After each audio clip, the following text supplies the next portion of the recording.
अस्सलाम वालेकुम दोस्तों, ग्रीन कैरी गार्डन में वेलकम। ये मैंने एक बड़े से गमले में आइस प्लांट और पेटूनिया लगाया हुआ है। ये देखें मेरे सौंफ के पौधे हैं 2 वाले, ये देखें, और साथ में मैंने पुदीना लगाया हुआ है।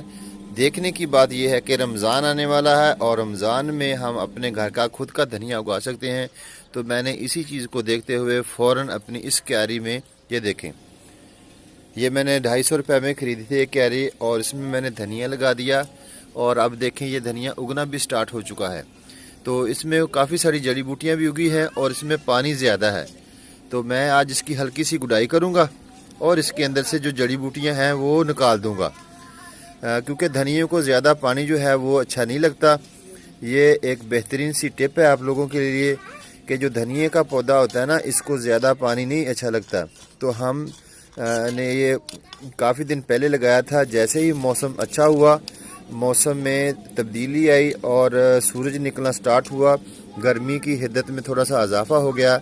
तो क्योंकि ये सर्दियों के सीज़न का एक ज़बरदस्त फसल है, और अगर हम इसे शुरू गर्मियों में लगाएंगे तो तब भी ये बहुत अच्छे से उगेगा। तो इसमें काफ़ी सारी ऐसी जड़ी बूटियाँ उग गई, जैसे ये जड़ी बूटी है, इसे बाथू कहते हैं। और ये जो है हमारी मट्टी में पीलक, जिसे पीलू भी कहते हैं, उसका पौधा है। तो हम इन पौधों को यहाँ से निकाल देंगे, क्योंकि ये ऐसे पौधे हैं जो खाम में हमारे पौधों की खुराक लेते हैं। तो फिर हम इसकी करेंगे गुडाई। तो आप लोग देखते रहिए हमारी इस वीडियो को। ये देखें और भी बहुत सारे हैं। तो हम इसको ना DAP खाद डालेंगे।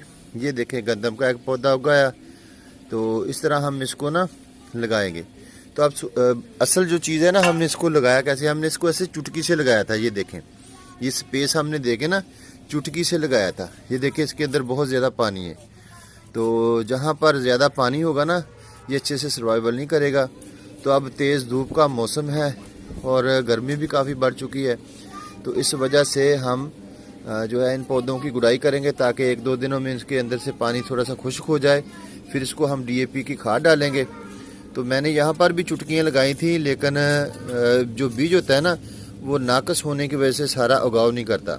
और फिर ये धनिया जो होता है, ये 1-2 दिनों में उगता नहीं है। इसके लिए इसको कम से कम 10 से 15 दिनों का टाइम चाहिए, और फिर जाकर ये अपना उगाव करता है। इसको ज़रखेज़ मिट्टी चाहिए होती है, और मिट्टी के अलावा इसको मुनासिब मकदार में जो नमी वाली मिट्टी है ना, वो चाहिए, फिर ये उगाव करता है। अगर ज़्यादा पानी देंगे तब भी इसका बीज गल सड़ जाएगा। तो दोस्तों, आप लोगों को ये वीडियो कैसी लगी आपने कमेंट्स में ज़रूर बताना है। तो जहाँ जहाँ पर जो धनिया का नहीं होगा, हम दोबारा इसकी चुटकियाँ लगाएंगे।